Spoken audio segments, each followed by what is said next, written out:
How your habits shape your identity, and vice versa. Why is it so easy to repeat bad habits, and so hard to form good ones? Few things can have a more powerful impact on your life than improving your daily habits. And yet it is likely that this time next year you'll be doing the same thing rather than something better. It often feels difficult to keep good habits going for more than a few days, even with sincere effort and the occasional burst of motivation. Habits like exercise, meditation, journaling, and cooking are reasonable for a day or two, and then become a hassle. However, once your habits are established, they seem to stick around forever, especially the unwanted ones. Despite our best intentions, unhealthy habits like eating junk food, watching too much television, procrastinating, and smoking can feel impossible to break. Changing our habits is challenging for two reasons. 1. We try to change the wrong thing, and 2. We try to change our habits in the wrong way. In this chapter, I'll address the first point. In the chapters that follow, I'll answer the second. Our first mistake is that we try to change the wrong thing. To understand what I mean, consider that there are three levels at which change can occur. You can imagine them like the layers of an onion. Three layers of behavior change. There are three layers of behavior change: a change in your outcomes, a change in your processes, or a change in your identity. The first layer is changing your outcomes. This level is concerned with changing your results. Losing weight, publishing a book, winning a championship. Most of the goals you set are associated with this level of change.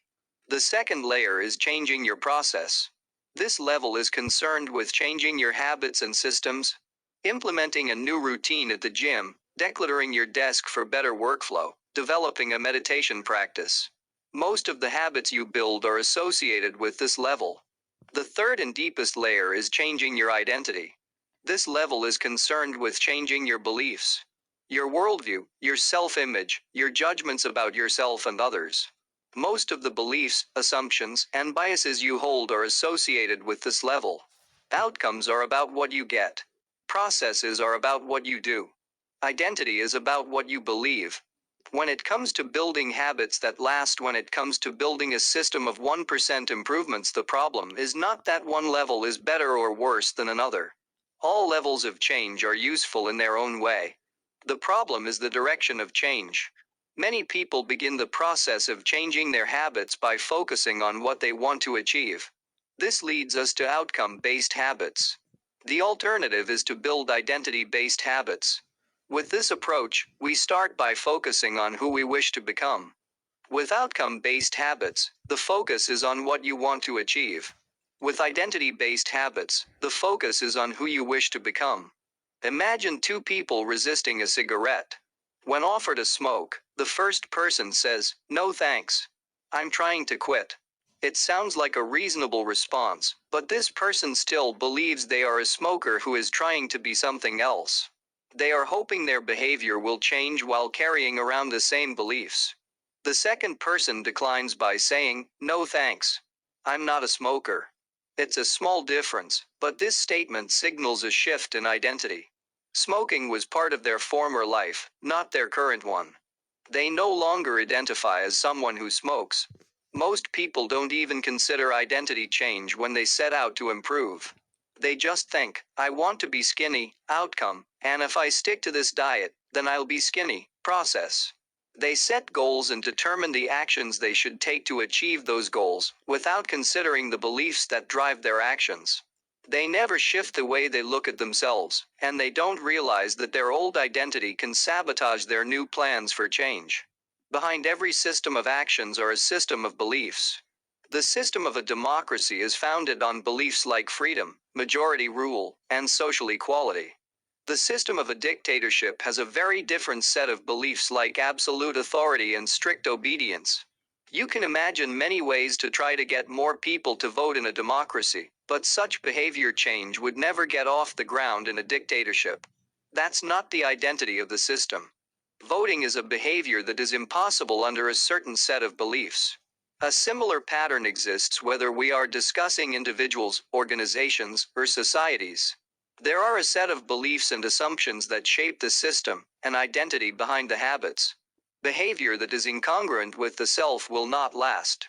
You may want more money, but if your identity is someone who consumes rather than creates, then you'll continue to be pulled toward spending rather than earning. You may want better health, but if you continue to prioritize comfort over accomplishment, you'll be drawn to relaxing rather than training. It's hard to change your habits if you never change the underlying beliefs that led to your past behavior. You have a new goal and a new plan, but you haven't changed who you are. The story of Brian Clark, an entrepreneur from Boulder, Colorado, provides a good example. For as long as I can remember, I've chewed my fingernails, Clark told me. It started as a nervous habit when I was young, and then morphed into an undesirable grooming ritual. One day, I resolved to stop chewing my nails until they grew out a bit. Through mindful willpower alone, I managed to do it. Then, Clark did something surprising. I asked my wife to schedule my first ever manicure, he said. My thought was that if I started paying to maintain my nails, I wouldn't chew them. And it worked, but not for the monetary reason. What happened was the manicure made my fingers look really nice for the first time. The manicurist even said that other than the chewing, I had really healthy, attractive nails. Suddenly, I was proud of my fingernails. And even though that's something I had never aspired to, it made all the difference. I've never chewed my nails since, not even a single close call. And it's because I now take pride in properly caring for them. The ultimate form of intrinsic motivation is when a habit becomes part of your identity. It's one thing to say I'm the type of person who wants this. It's something very different to say I'm the type of person who is this. The more pride you have in a particular aspect of your identity, the more motivated you will be to maintain the habits associated with it. If you're proud of how your hair looks, you'll develop all sorts of habits to care for and maintain it. If you're proud of the size of your biceps, you'll make sure you never skip an upper body workout. If you're proud of the scarves you knit, you'll be more likely to spend hours knitting each week. Once your pride gets involved, you'll fight tooth and nail to maintain your habits. True behavior change is identity change. You might start a habit because of motivation, but the only reason you'll stick with one is that it becomes part of your identity. Anyone can convince themselves to visit the gym or eat healthy once or twice, but if you don't shift the belief behind a behavior, then it is hard to stick with long-term changes. Improvements are only temporary until they become part of who you are. The goal is not to read a book, the goal is to become a reader. The goal is not to run a marathon, the goal is to become a runner. The goal is not to learn an instrument, the goal is to become a musician. Your behaviors are usually a reflection of your identity. What you do is an indication of the type of person you believe that you are, either consciously or non-consciously. Research has shown that once a person believes in a particular aspect of their identity, they are more likely to act in alignment with that belief. For example, people who identified as being a voter were more likely to vote than those who simply claimed voting was an action they wanted to perform. Similarly, the person who incorporates exercise into their identity doesn't have to convince themselves to train. Doing the right thing is easy. After all, when your behavior and your identity are fully aligned, you are no longer pursuing behavior change. You are simply acting like the type of person you already believe yourself to be. Like all aspects of habit formation, this too is a double-edged sword. When working for you, identity change can be a powerful force for self-improvement. When working against you, though, identity change can be a curse. Once you have adopted an identity, it can be easy to let your allegiance to it impact your ability to change. Many people walk through life in a cognitive slumber, blindly following the norms attached to their identity. I'm terrible with directions. I'm not a morning person. I'm bad at remembering people's names. I'm always late. I'm not good with technology. I'm horrible at math. ... and 1,000 other variations. When you have repeated a story to yourself for years, it is easy to slide into these mental grooves and accept them as a fact.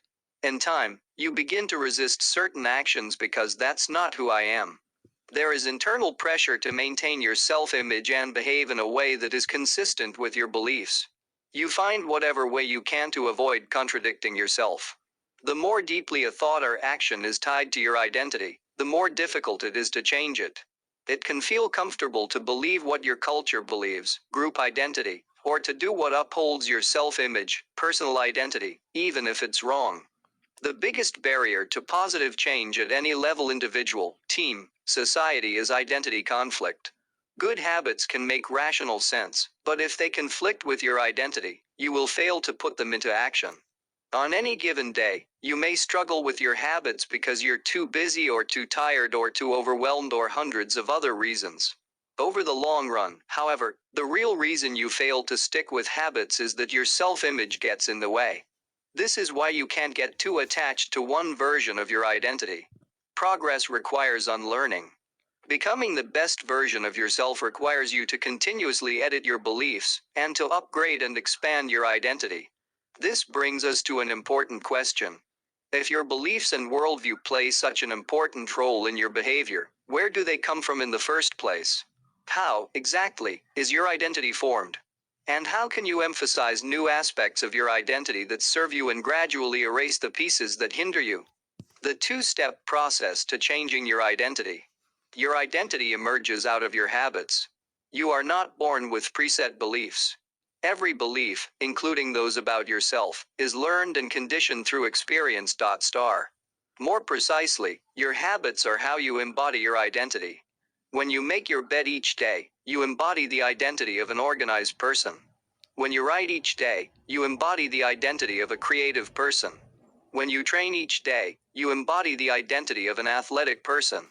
The more you repeat a behavior, the more you reinforce the identity associated with that behavior. In fact, the word identity was originally derived from the Latin words essentitas, which means being, and identitum, which means repeatedly. Your identity is literally your repeated beingness. Whatever your identity is right now, you only believe it because you have proof of it. If you go to church every Sunday for 20 years, you have evidence that you are religious. If you study biology for 1 hour every night, you have evidence that you are studious. If you go to the gym even when it's snowing, you have evidence that you are committed to fitness. The more evidence you have for a belief, the more strongly you will believe it. For most of my early life, I didn't consider myself a writer. If you were to ask any of my high school teachers or college professors, they would tell you I was an average writer at best. Certainly not a standout.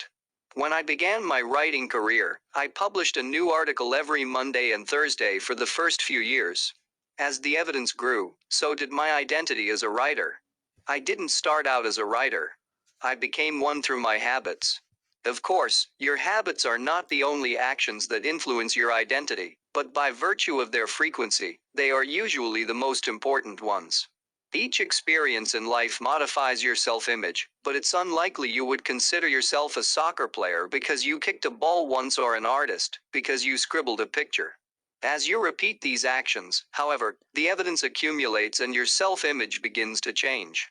The effect of one-off experiences tends to fade away, while the effect of habits gets reinforced with time, which means your habits contribute most of the evidence that shapes your identity. In this way, the process of building habits is actually the process of becoming yourself. This is a gradual evolution.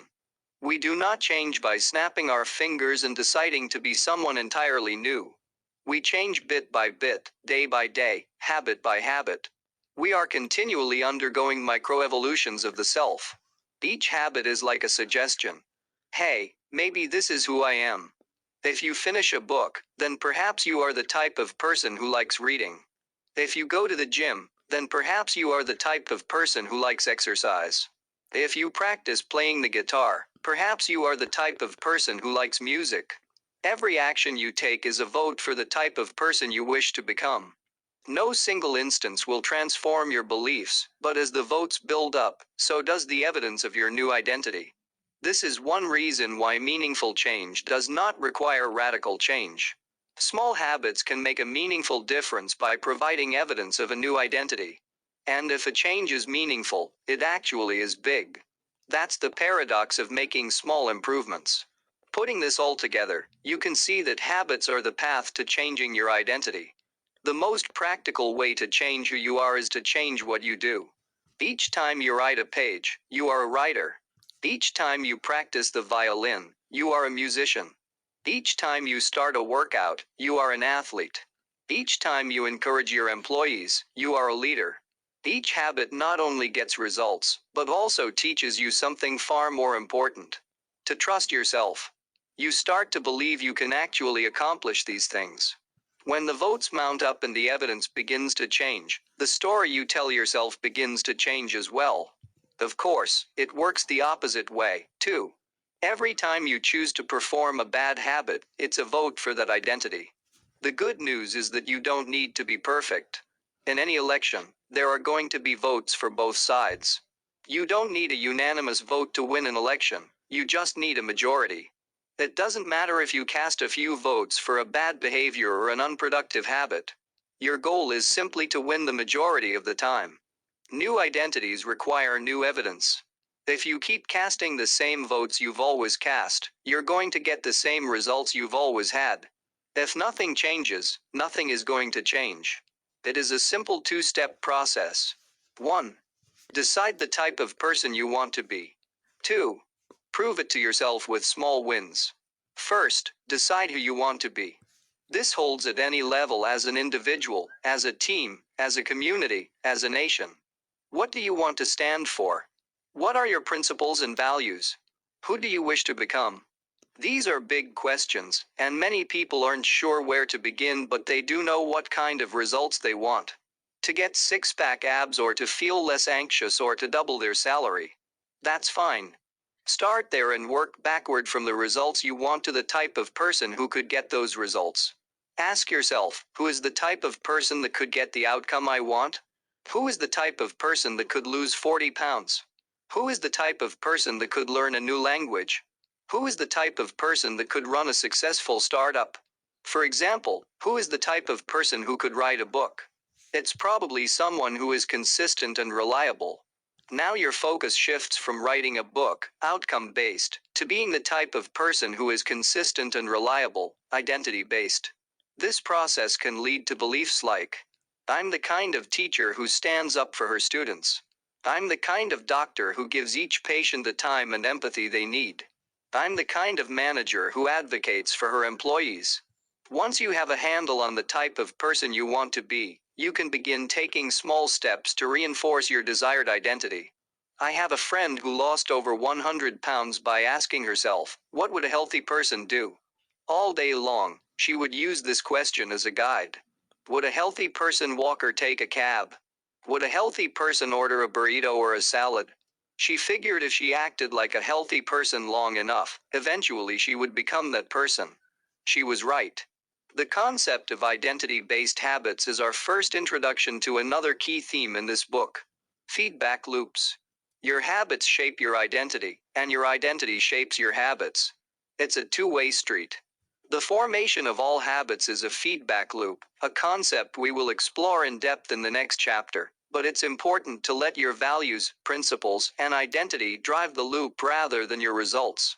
The focus should always be on becoming that type of person, not getting a particular outcome. The real reason habits matter. Identity change is the North Star of habit change. The remainder of this book will provide you with step-by-step instructions on how to build better habits in yourself, your family, your team, your company, and anywhere else you wish. But the true question is, are you becoming the type of person you want to become? The first step is not what or how, but who. You need to know who you want to be. Otherwise, your quest for change is like a boat without a rudder. And that's why we are starting here. You have the power to change your beliefs about yourself. Your identity is not set in stone. You have a choice in every moment. You can choose the identity you want to reinforce today with the habits you choose today. And this brings us to the deeper purpose of this book, and the real reason habits matter. Building better habits isn't about littering your day with life hacks. It's not about flossing one tooth each night, or taking a cold shower each morning, or wearing the same outfit each day. It's not about achieving external measures of success like earning more money, losing weight, or reducing stress. Habits can help you achieve all of these things, but fundamentally they are not about having something. They are about becoming someone. Ultimately, your habits matter because they help you become the type of person you wish to be. They are the channel through which you develop your deepest beliefs about yourself. Quite literally, you become your habits. Chapter summary. There are 3 levels of change: outcome change, process change, and identity change. The most effective way to change your habits is to focus not on what you want to achieve, but on who you wish to become. Your identity emerges out of your habits. Every action is a vote for the type of person you wish to become. Becoming the best version of yourself requires you to continuously edit your beliefs and to upgrade and expand your identity. The real reason habits matter is not because they can get you better results, although they can do that, but because they can change your beliefs about yourself. Chapter 3. How to build better habits in 4 simple steps. In 1898, a psychologist named Edward Thorndike conducted an experiment that would lay the foundation for our understanding of how habits form and the rules that guide our behavior. Thorndike was interested in studying the behavior of animals, and he started by working with cats. He would place each cat inside a device known as a puzzle box. The box was designed so that the cat could escape through a door by some simple act, such as pulling at a loop of cord, pressing a lever, or stepping on a platform. For example, one box contained a lever that, when pressed, would open a door on the side of the box. Once the door had been opened, the cat could dart out and run over to a bowl of food. Most cats wanted to escape as soon as they were placed inside the box. They would poke their nose into the corners, stick their paws through openings, and claw at loose objects. After a few minutes of exploration, the cats would happen to press the magical lever, the door would open, and they would escape. Thorndike tracked the behavior of each cat across many trials. In the beginning, the animals moved around the box at random. But as soon as the lever had been pressed and the door opened, the process of learning began. Gradually, each cat learned to associate the action of pressing the lever with the reward of escaping the box and getting to the food. After 20 to 30 trials, this behavior became so automatic and habitual that the cat could escape within a few seconds. For example, Thorndike noted, cat 12 took the following times to perform the act: 160 seconds, 30 seconds, 90 seconds, 60, 15, 28, 20, 30, 22, 11, 15, 20, 12, 10, 14, 10, 8, 8, 5, 10, 8, 6, 6, 7. During the first 3 trials, the cat escaped in an average of 1.5 minutes. During the last 3 trials, it escaped in an average of 6.3 seconds. With practice, each cat made fewer errors, and their actions became quicker and more automatic. Rather than repeat the same mistakes, the cat began to cut straight to the solution. From his studies, Thorndike described the learning process by stating, behaviors followed by satisfying consequences tend to be repeated, and those that produce unpleasant consequences are less likely to be repeated. His work provides the perfect starting point for discussing how habits form in our own lives. It also provides answers to some fundamental questions like, what are habits? And why does the brain bother building them at all? Why your brain builds habits.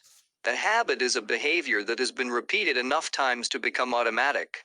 The process of habit formation begins with trial and error. Whenever you encounter a new situation in life, your brain has to make a decision. How do I respond to this? The first time you come across a problem, you're not sure how to solve it.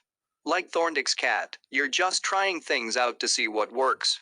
Neurological activity in the brain is high during this period. You are carefully analyzing the situation and making conscious decisions about how to act. You're taking in tons of new information and trying to make sense of it all. The brain is busy learning the most effective course of action. Occasionally,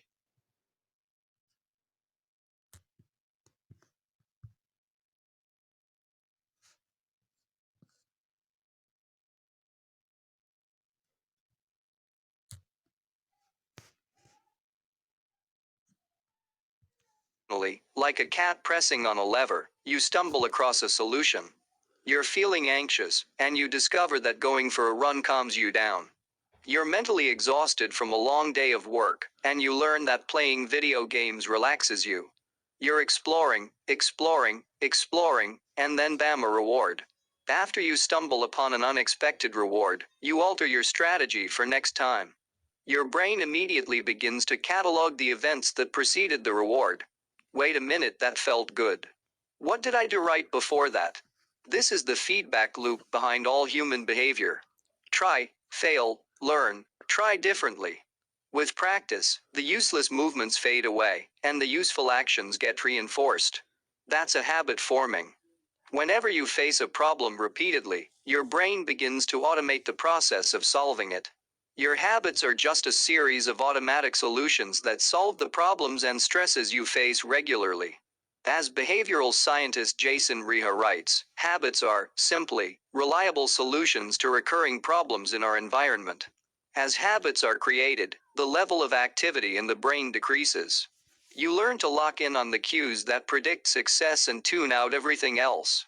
When a similar situation arises in the future, you know exactly what to look for. There is no longer a need to analyze every angle of a situation. Your brain skips the process of trial and error and creates a mental rule. If this, then that. These cognitive scripts can be followed automatically whenever the situation is appropriate. Now, whenever you feel stressed, you get the itch to run. As soon as you walk in the door from work, you grab the video game controller. A choice that once required effort is now automatic. A habit has been created. Habits are mental shortcuts learned from experience. In a sense, a habit is just a memory of the steps you previously followed to solve a problem in the past. Whenever the conditions are right, you can draw on this memory and automatically apply the same solution. The primary reason the brain remembers the past is to better predict what will work in the future. Habit formation is incredibly useful because the conscious mind is the bottleneck of the brain. It can only pay attention to one problem at a time. As a result, your brain is always working to preserve your conscious attention for whatever task is most essential.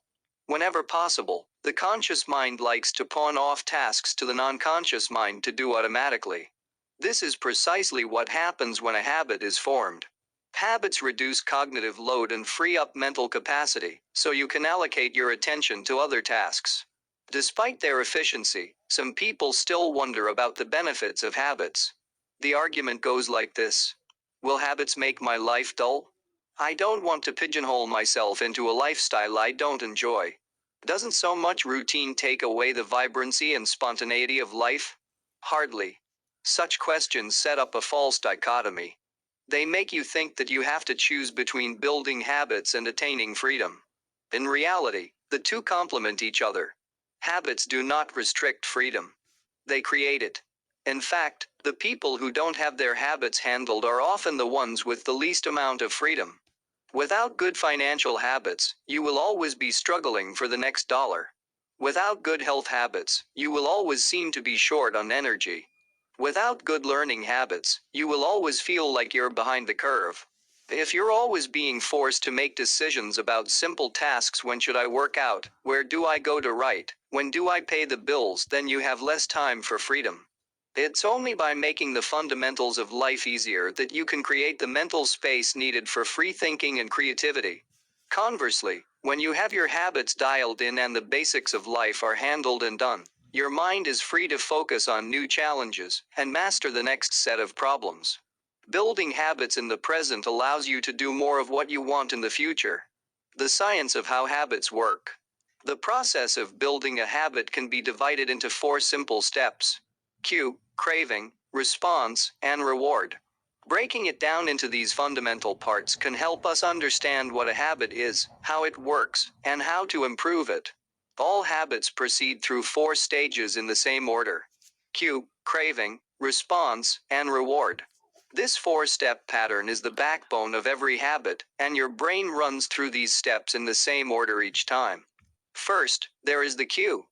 The cue triggers your brain to initiate a behavior. It is a bit of information that predicts a reward. Our prehistoric ancestors were paying attention to cues that signal the location of primary rewards like food, water, and sex. Today, we spend most of our time learning cues that predict secondary rewards like money and fame, power and status, praise and approval, love and friendship, or a sense of personal satisfaction.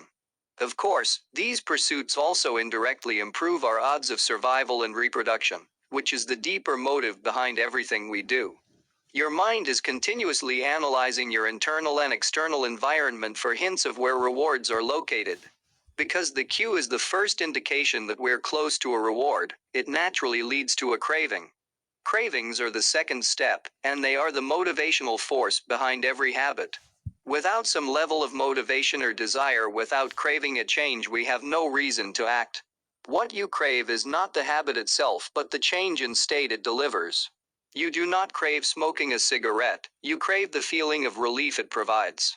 You are not motivated by brushing your teeth, but rather by the feeling of a clean mouth. You do not want to turn on the television, you want to be entertained. Every craving is linked to a desire to change your internal state. This is an important point that we will discuss in detail later. Cravings differ from person to person.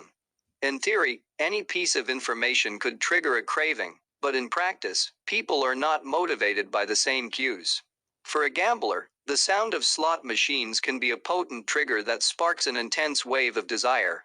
For someone who rarely gambles, the jingles and chimes of the casino are just background noise. Cues are meaningless until they are interpreted. The thoughts, feelings, and emotions of the observer are what transform a cue into a craving. The third step is the response. The response is the actual habit you perform, which can take the form of a thought or an action. Whether a response occurs depends on how motivated you are and how much friction is associated with the behavior. If a particular action requires more physical or mental effort than you are willing to expend, then you won't do it. Your response also depends on your ability. It sounds simple, but a habit can occur only if you are capable of doing it. If you want to dunk a basketball but can't jump high enough to reach the hoop, well, you're out of luck. Finally, the response delivers a reward. Rewards are the end goal of every habit. The cue is about noticing the reward. The craving is about wanting the reward. The response is about obtaining the reward. We chase rewards because they serve two purposes. 1. They satisfy us, and 2. They teach us. The first purpose of rewards is to satisfy your craving. Yes, rewards provide benefits on their own. Food and water deliver the energy you need to survive. Getting a promotion brings more money and respect. Getting in shape improves your health and your dating prospects. But the more immediate benefit is that rewards satisfy your craving to eat or to gain status or to win approval.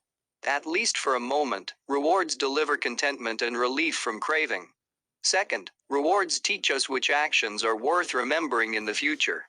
Your brain is a reward detector. As you go about your life, your sensory nervous system is continuously monitoring which actions satisfy your desires and deliver pleasure. Feelings of pleasure and disappointment are part of the feedback mechanism that helps your brain distinguish useful actions from useless ones. Rewards close the feedback loop and complete the habit cycle. If a behavior is insufficient in any of the four stages, it will not become a habit. Eliminate the cue and your habit will never start. Reduce the craving and you won't experience enough motivation to act. Make the behavior difficult and you won't be able to do it. And if the reward fails to satisfy your desire, then you'll have no reason to do it again in the future. Without the first three steps, a behavior will not occur. Without all four, a behavior will not be repeated. The habit loop. The four stages of habit are best described as a feedback loop. They form an endless cycle that is running every moment you are alive. This habit loop is continually scanning the environment, predicting what will happen next, trying out different responses, and learning from the results. In summary, the cue triggers a craving, which motivates a response, which provides a reward, which satisfies the craving and, ultimately, becomes associated with the cue. Together, these four steps form a neurological feedback loop: cue, craving, response, reward, cue, craving, response, reward that ultimately allows you to create automatic habits. This cycle is known as the habit loop. This four-step process is not something that happens occasionally, but rather it is an endless feedback loop that is running and active during every moment you are alive, even now. The brain is continually scanning the environment, predicting what will happen next, trying out different responses, and learning from the results. The entire process is completed in a split second, and we use it again and again without realizing everything that has been packed into the previous moment. We can split these 4 steps into 2 phases: the problem phase and the solution phase. The problem phase includes the cue and the craving, and it is when you realize that something needs to change. The solution phase includes the response and the reward, and it is when you take action and achieve the change you desire. Problem phase. Cue. Craving. Solution phase. Response. Reward. All behavior is driven by the desire to solve a problem. Sometimes the problem is that you notice something good and you want to obtain it. Sometimes the problem is that you are experiencing pain and you want to relieve it. Either way, the purpose of every habit is to solve the problems you face. In the table on the following page, you can see a few examples of what this looks like in real life. Imagine walking into a dark room and flipping on the light switch. You have performed this simple habit so many times that it occurs without thinking. You proceed through all 4 stages in the fraction of a second. The urge to act strikes you without thinking. Example 1. Problem phase. Cue. Your phone buzzes with a new text message. Craving. You want to learn the contents of the message. Solution phase. Response. You grab your phone and read the text. Reward. You satisfy your craving to read the message. Grabbing your phone becomes associated with your phone buzzing. Example 2. Problem phase. Cue. You are answering emails. Craving. You begin to feel stressed and overwhelmed by work. You want to feel in control. Solution phase. Response. You bite your nails. Reward. You satisfy your craving to reduce stress. Biting your nails becomes associated with answering email. Example 3. Problem phase. Cue. You wake up. Craving. You want to feel alert. Solution phase. Response. You drink a cup of coffee. Reward. You satisfy your craving to feel alert. Drinking coffee becomes associated with waking up. Example 4. Problem phase. Cue. You smell a donut shop as you walk down the street near your office. Craving. You begin to crave a donut. Solution phase. Response. You buy a donut and eat it. Reward. You satisfy your craving to eat a donut. Buying a donut becomes associated with walking down the street near your office. Example 5. Problem phase. Cue. You hit a stumbling block on a project at work. Craving. You feel stuck and want to relieve your frustration. Solution phase. Response.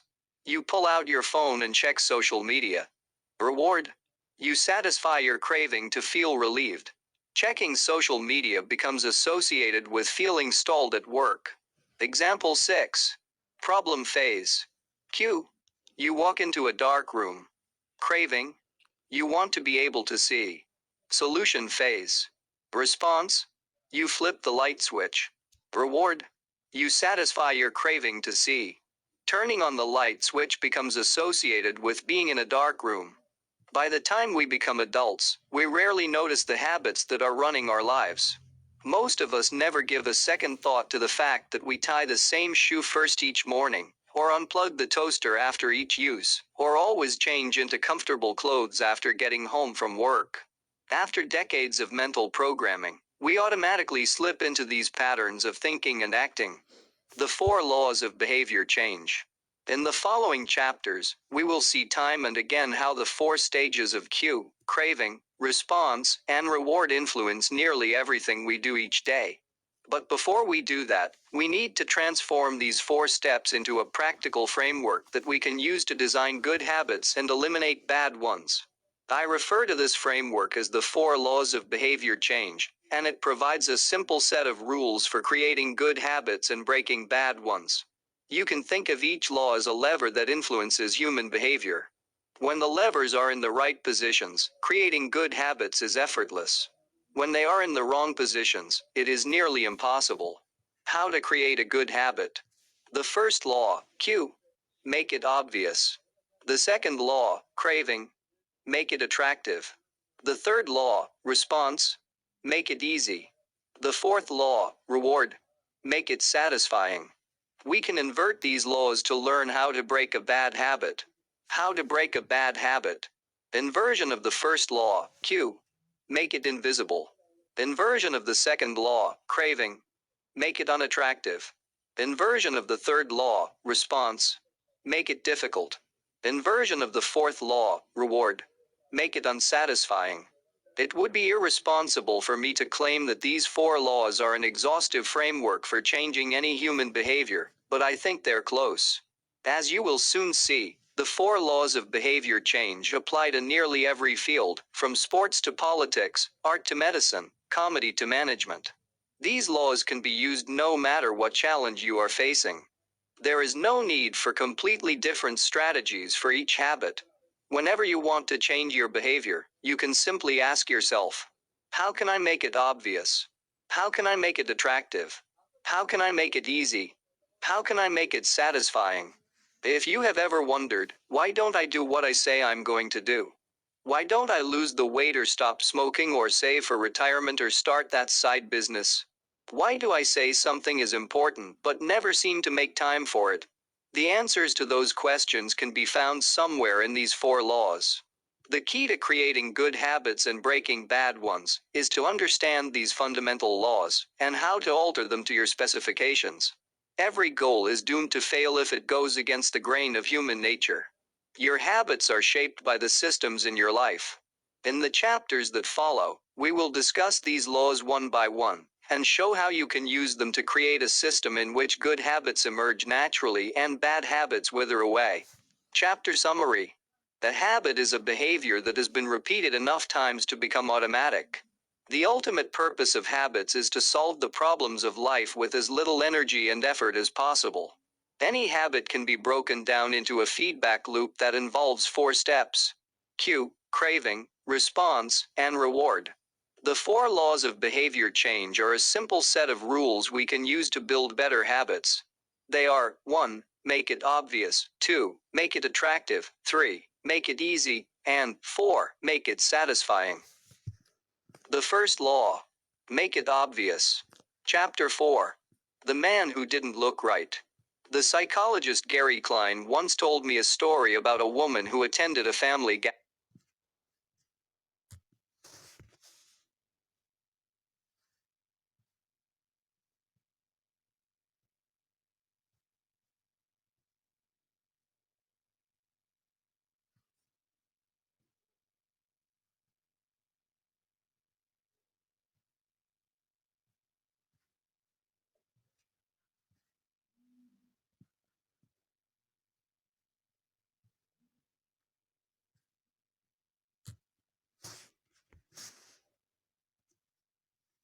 gathering.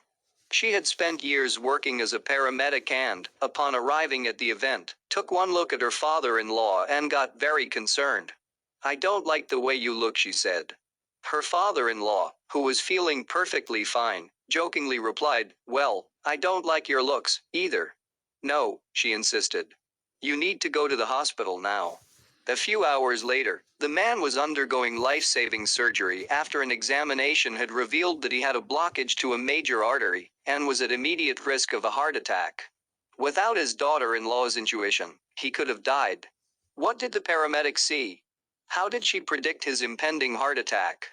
When major arteries are obstructed, the body focuses on sending blood to critical organs and away from peripheral locations near the surface of the skin.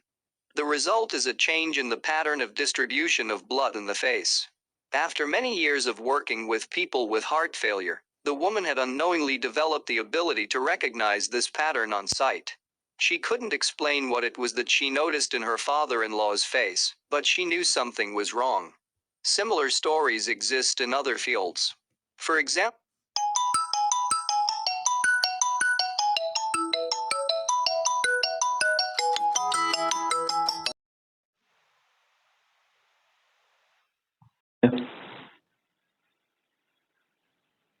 Hello?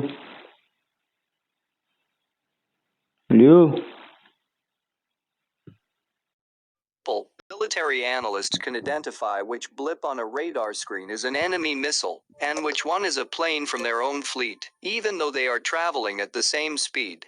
flying at the same altitude, and look identical on radar in nearly every respect. During the Gulf War,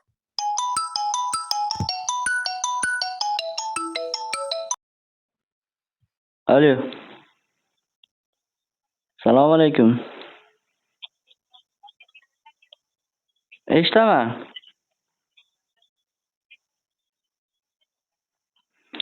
Chiqarganim yo'q, lekin ko'rdim.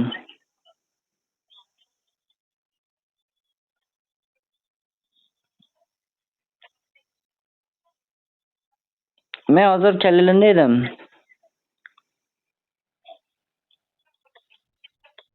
Hozir kollejda bo'ladimi bu narsa?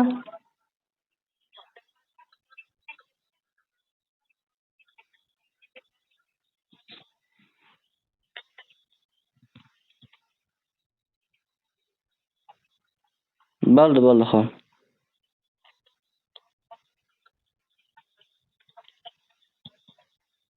Bo'pti, xo'p. Qayerda bo'lar?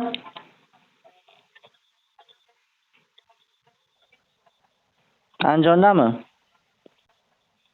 Bo'ldi, xo'p.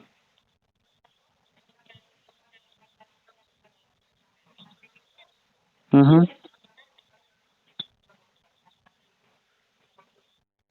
Mhm. Bo'ldi, xo'p, rahmat.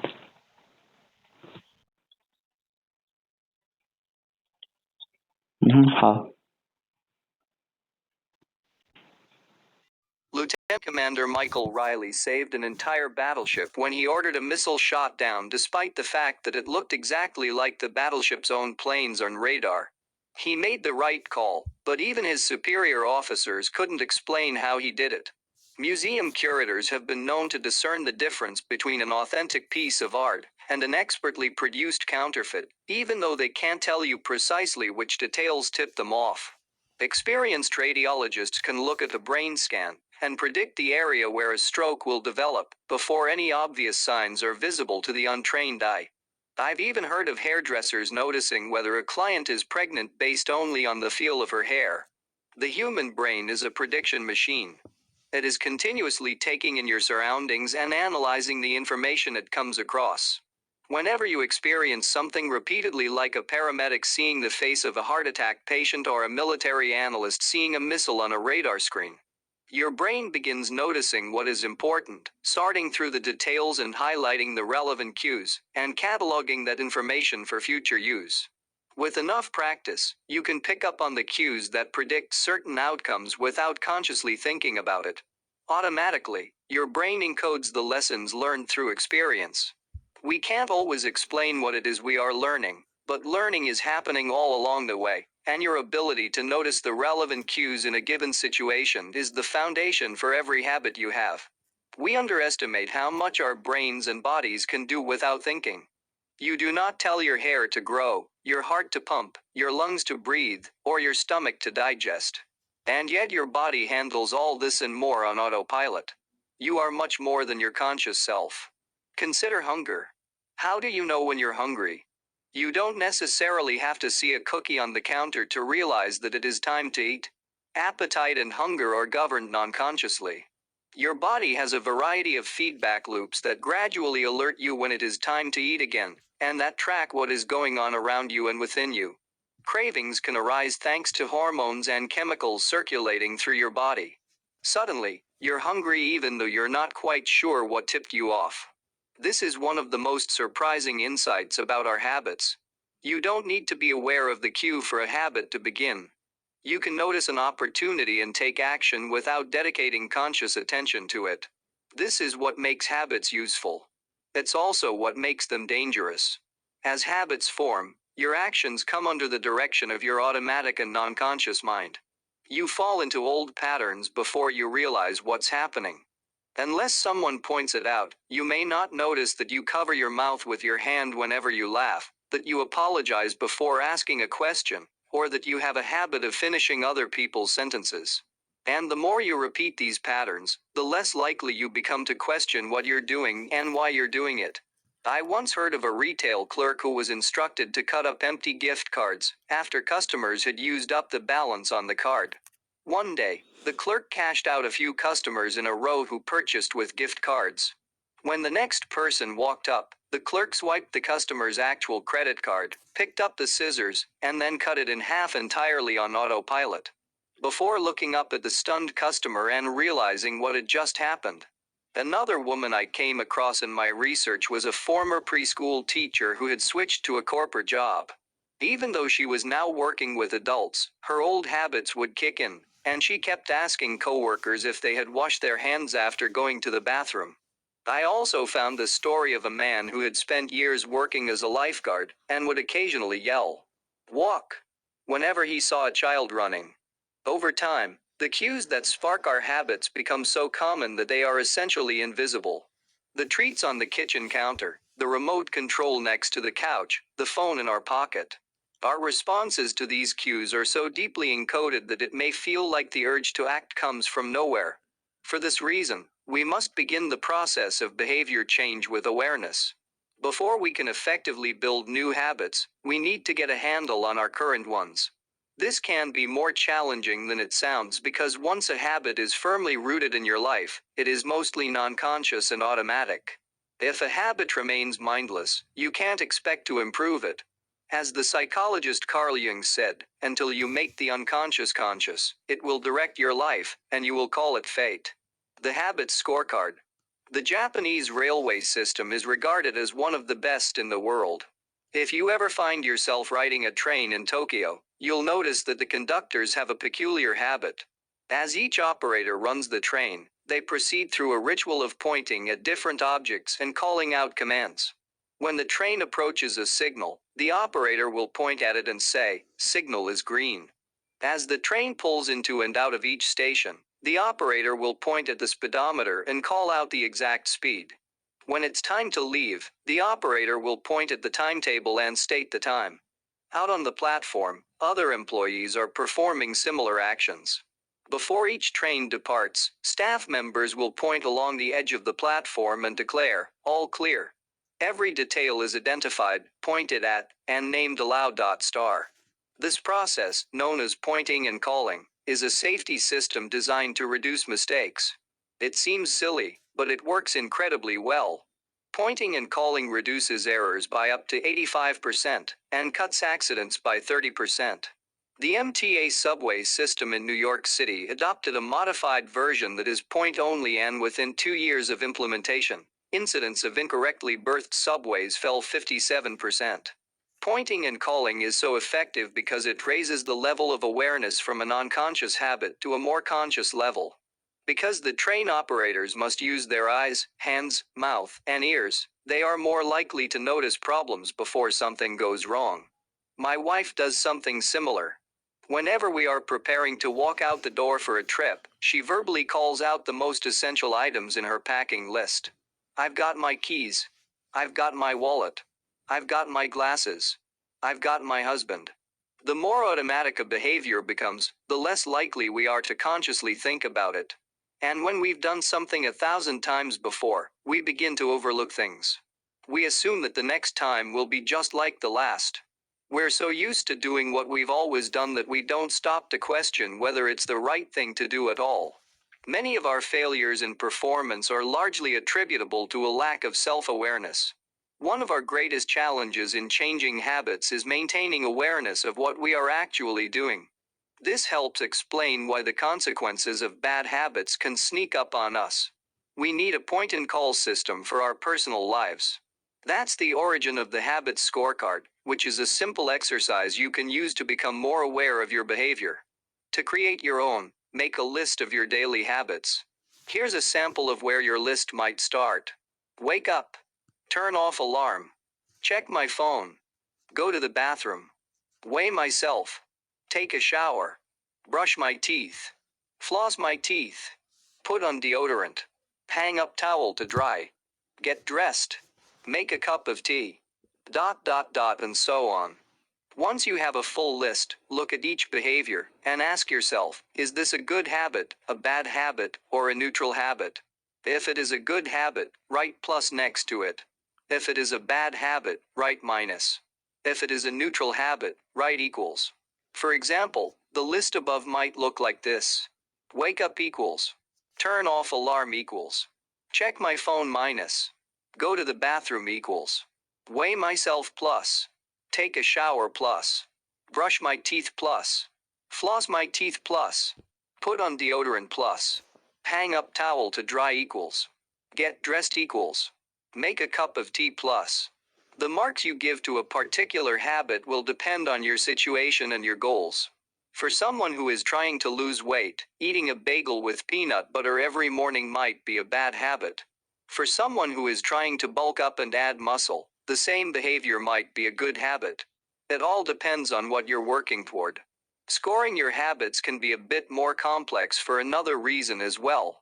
The labels good habit and bad habit are slightly inaccurate. There are no good habits or bad habits. There are only effective habits.